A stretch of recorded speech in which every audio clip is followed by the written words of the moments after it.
What's going on? We're not at the farm.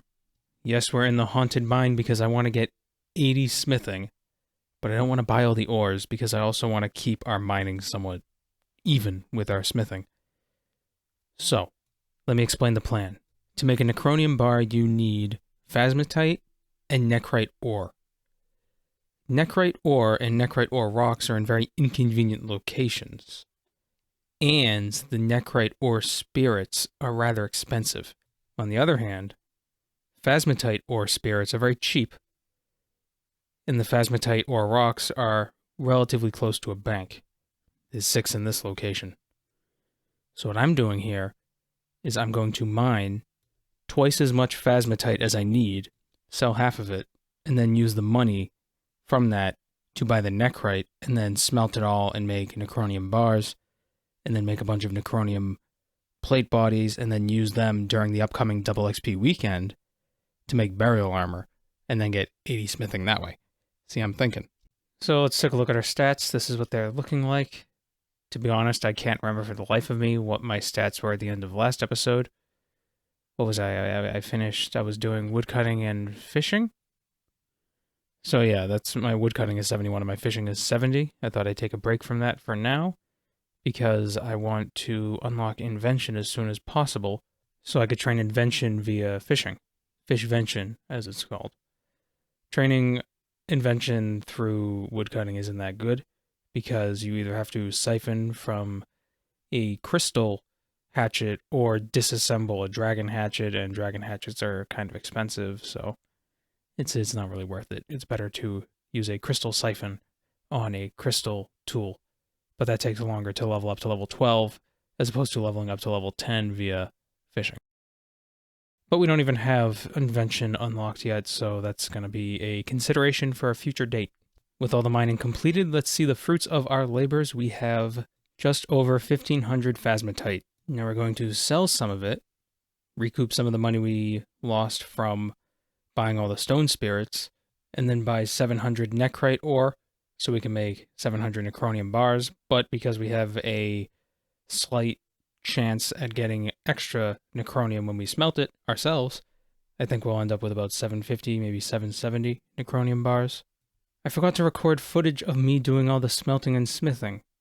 Needless to say, I was able to create enough bars to smith 8 necronium plate bodies plus 4. So that's all you gotta know from that. I will turn them into burial armor on double XP weekend. I also got 70 divination, so here I am in the halls of memory. If you notice, I have a few clue caskets in my inventory. There are actually 3 secret agents that showed up while I was world hopping doing the core hunting. So I got myself 3 clue caskets. It's very nice. 1 medium and 2 easy. So on double XP weekend, I will be here, probably, so I could get 80 divination. I will probably turn the double XP off while I gather memories, while I fill the little buckets, these little bucket things in the inventory, and then turn double XP on, deposit them all, and then go do something else. Admittedly, I probably won't use all the allotted time we're given during double XP weekend. I usually never do. But if I do, I'll figure it out when the time comes. Alright, I'm done in the halls of memory, so let's get to opening these caskets. Start with the medium and... ooh, fortune component. Okay, next we're going to open up the 2 easy caskets. Let's see what we get. Okay, that's garbage. Reroll it. And fortune component. Fantastic, fantastic. And garbage. Okay, cool. 2 fortune components from effectively 4 caskets, even though it was 3 caskets but 1 reroll, so half of the rewards. That's pretty good. I filled up the Wicked Hood with a bunch of talismans, and once you do that, you can go and talk to one of the wizards in the Runecrafting guild, and as you can see, I had trouble finding out which one it was. But when you do that, they will give you an Omni Talisman, which you can also give to the hood, and you get some Runecrafting XP for not only filling up the hood with talismans, but also just for completing this little, I guess you could call it a mini quest, even though it's not officially a mini quest. As you can see, you show all these talismans and you get all these XP drops from each talisman. And so it's quite a bit of XP. You get 18,000 for the last talisman. It's not bad. I feel like Hunter is always going to be my lowest skill. It's not a skill I'm particularly fond of training. It's very tedious and it's very slow. They mostly, I think, made it slow because it was really fast, and then they realized they weren't selling enough keys for people to use bonus experience in Hunter, so they nerfed the Hunter experience rates to make people buy more keys. Maybe that's a tinfoil hat theory. I don't know. But you could be suspicious of it. You could be suspicious of it. Who knows? Either way, I ended up doing a bunch of this Hunter and I got to like 63-ish. I hate this skill. I need to get 61 Runecrafting so I can do the Prisoner of Gluffrey. Here's the problem. I was training to get 61 Runecrafting, which I did get, to do the quest, but then I realized, oh, I have to do Path of Gluffrey first. I don't have the stats to do Path of Gluffrey, or at least at the time of this recording, this visual clip. I didn't have the stats for that quest, but I'm working on getting the stats for the next quest. Poorly planned, right? I need to get 60 Strength and 56 Slayer for the Path of Gluffrey. So we're going to have to get that. So after some Slayer task boosting to get points and killing some low-level stuff with a Rune 2H plus 2, we're finally close to getting 56 Slayer and finishing up this grind. After smoking kills, there are 4 mini-bosses you can fight one time in the Smoky Dungeon in Polnivnich. Defeating them for the first time, well, the only time, gives you a chunk of Slayer XP, and it also unlocks a new location to kill these monsters. So after you kill this thing, you can kill Turots in this dungeon.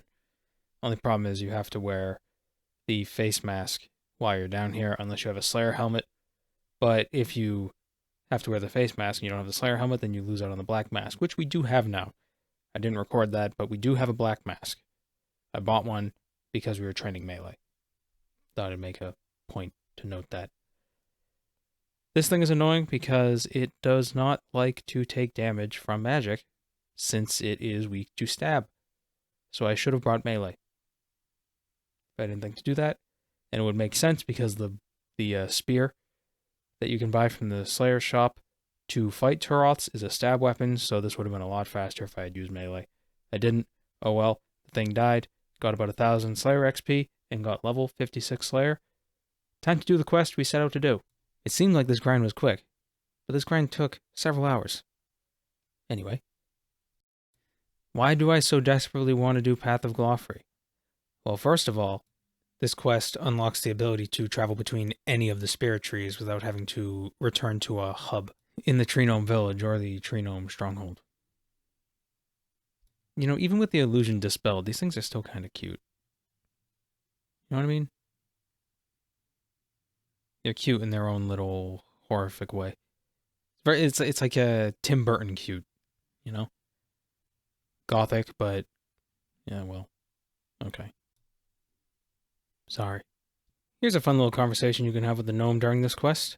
He's on an exploratory mission to find the edge of Runescape. But what if the world is spherical? You'll never find an edge.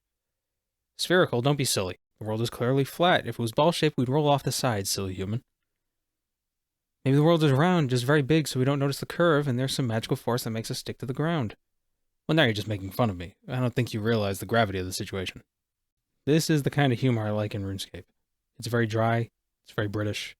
It's very dry British humor. I like it. I like dry British humor. It's fun.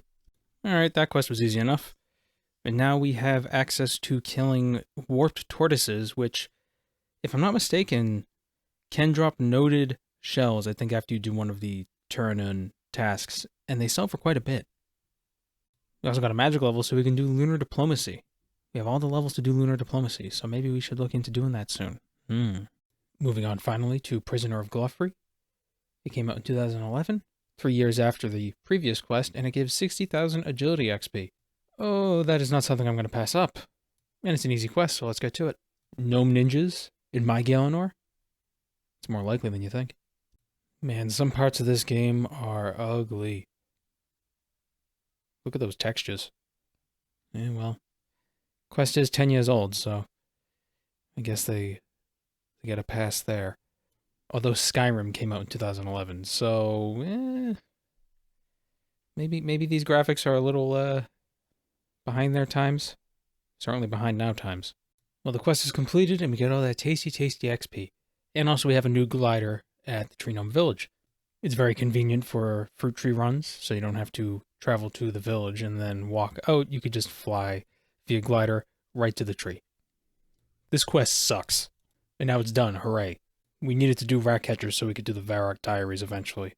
And it also gave us 2 quest points, bringing us up to 200 so we can get a new reward from May. Okay, so fingers crossed we don't get another gilded piece because those don't give fortune components and they are worthless. So what we get here is 500k and a purple elegant skirt. That's a fortune component. It says it's only worth 800k, but I'm pretty sure it'll sell for at least a mil. Hooray. I have all the stats and requirements required, that's kind of redundant, to do every single Lumbridge task in all 4 task sets. So the beginner, easy, medium, and hard. There's a guide on the wiki, a quick guide on the wiki, that tells you to do everything in an optimal order. The guide, I used it for the first few steps, then I just realized it's not really much faster than randomly meandering and doing them in any order. So I just did that anyway, because it told me to go up to the top of that guardhouse, light a yew log, and then do other stuff, and then go back up it and light a willow log, and it just tell me to light both logs at the same time, right? Of course, we burned both lobsters the first time around, so I have to get more raw lobsters. But whatever. It's burn another one, and then we cook it. Great. Why does the church have skeleton hands playing the organ? Is that a reference to something? According to the Runescape iceberg near the bottom, this character here is a leftover from what I believe was an intern making a quest that did not make it into the game, since it was, how you could say, culturally insensitive. It was a Zamorak-based quest, and there were a bunch of assets that were used, or that were created, rather, that have since been used in the game. Whether this is true or not is up for debate.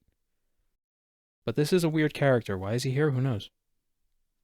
We claim the beginner reward from Explorer Jack, the easy reward from the Goblin Hater Bob, and finally the medium and hard rewards from Ned and Draenor. The Explorer Ring 2 grants us a 10% chance of crafting an additional elemental rune when crafting at the elemental altars. We have a 50% chance to not use runes when casting bones to bananas up to 10 times a day, and we get a crappy hamper from the cook once per day. But most importantly, from the Explorer Ring 3 and 4, we can replenish our run energy 3 times per day. We have unlimited teleports to the Falador Farm Cabbage Patch. We can superheat 27 items, which gives experience, but costs no runes, and we can cast high-level alchemy 15 times. Again, no runes, but we get experience. I mostly wanted this for the Cabbage Patch teleport, but the run replenishment isn't too bad, and also we get a nice bit of Herblore XP. I used all the lamps in Herblore, because why not? It's time to finish up some of Recipe for Disaster. We have a bunch of mini-quests we have not done, and I want to do them. We start by inspecting everyone. They're all frozen in time and they can't stop us from doing it. First, we free the mountain dwarf. Very easy, very quick. Next up are the goblin generals. We gotta help Mudknuckles with his, his stew, or whatever the hell he's cooking. It's an absolute success, and he agrees to help us with making a slop of compromise. And we free the goblin generals. Freedom for Pirate Pete. Hey, it's our friend Ali. We guided the Lumbridge Sage to safety. Freeing Scratch requires us to do unspeakable things to these frogs. I feel really bad for them. We didn't burn the Jubbly, so Scratch Uglugwy is free. We must start Legends Quest to free Ceramic Vase. But I don't like starting quests and letting them linger, so we're going to complete Legends Quest. We brought some bittercap mushrooms, so while we're here, we can repair the fairy ring. That way it's easier to get into the forest instead of having to cut through all of the brush south of Shiloh Village. It's just a quicker way in and out. I talked about this when we were doing Shiloh Village. I talked about this when we completed the Shiloh Village quest. What I love about these Karamja quests is that there's a lot of mystery. And a lot of the questions are never answered. There's just demons and ancient civilizations, and that's basically all you get. There's a philosophy in fantasy storytelling where you treat the world you've built like an iceberg. You create everything, but you only reveal the top portion of it, the smallest portion possible. Most of it is submerged and out of sight, and that's what these Karamja quests feel like, at least Shiloh Village and Legends quest. There is a trope, however, in fantasy storytelling that these quests do suffer from, and the trope is called Mighty Whitey. The basic idea of the trope is that you'd have somebody who's on an adventure, some explorer or something, stumbling upon a problem affecting locals in some distant, far-off, arcane land. And of course, the locals can't deal with the problem, so they get the help of this outsider, this adventurer, to fix the problem for them. It's not that it's a bad plotline, necessarily. I mean, Narnia is kind of like that when you think about it. The issue is that it's overdone. Many of the stories were European explorers going into non-European lands and, quote-unquote, helping the people there. It was stories like those that kind of helped prop up the 1800s white man's burden justification for imperialism. I won't get too far into it, but I don't think the makers of this quest intended for that. I think it's just, a trope. There's a reason why it's a trope. It's a common thing. People use it. And there's not really a lot behind it except that people make stories based on the stories they hear, and the stories they've heard were like this. So I don't think there was any malice behind it. It's just, it's a trope, and it's an overdone trope. Of course, this quest was made in, 2001? So 20 years ago, maybe it wasn't as bad. Who knows? Anyway, Nizik Chenid, he's easy. Whatever. Oh, it's a ghost whose name is an anagram for Nizik Chenid. I'm sure we can trust him. Oh, man. We couldn't trust him. I did this quest to my Iron Man back in, I think 2014, when Iron Man was first released. You need at least a rune hatchet to do this. I did the entire quest, but I didn't have a rune hatchet. So I had two options. Go kill metal dragons to get a rune hatchet, with a dragon fire shield and a crappy wand. Or go kill the Dagonoth kings to get a dragon hatchet. It took ages, but I finally got a rune hatchet and could finish the quest. Be grateful, modern Iron Man. You can just craft a rune hatchet with, 50 smithing? Back then, you needed 92. It was dumb. But I still completed the quest anyway, and we completed it again. So the Legends Cape used to be something really impressive back in the day. Not so much anymore. It's still kind of useful. It's our best melee cape right now. But what's mostly important is that it provides a useful teleport. We teleport right here, right next to a fairy ring. It's great. No longer do I have to teleport to the Kandaren Monastery to get to one. So while we're freeing Ceramic Vase, we decided to cook an umli wrap, since that is a requirement for the Karamja diaries. Gotta eat it, and there we go. Eat an umli wrap. Now let's grab those vanilla beans. Remember when I said we were going to need more Draymond branches? Well, we grind them up into cinnamon for this quest, and this quest alone. And Ceramic Vase is freed. Now all we have to do is free the Monkey King and finish up the quest, but we have some other quest requirements we need to get out of the way first. We'll put that on the back burner. It's time to wind things down. The video's coming to an end. As you can see in my inventory, I have some things that I have prepared for Double XP weekend. I bought 2,000 unfinished Irit potions. It was very cheap. It cost about 10 mil, and I think I'll be able to sell everything back for about the same price. But more notably, I have quite a lot of Protean items. That's just the nature of doing a bunch of quests. You get keys and you get Proteans and you can just save them. I'm not super fond of it. I struggle with it, thinking, on the one hand, these microtransactions suck. It kind of trivializes a lot of the game. But on the other hand, it helps you avoid some of the earlier, more tedious levels. Yeah. Maybe they should just do fewer promos. Regardless, I have not bought any keys. I refuse to buy keys. I refuse to even use oddments to buy keys. I'm not doing it.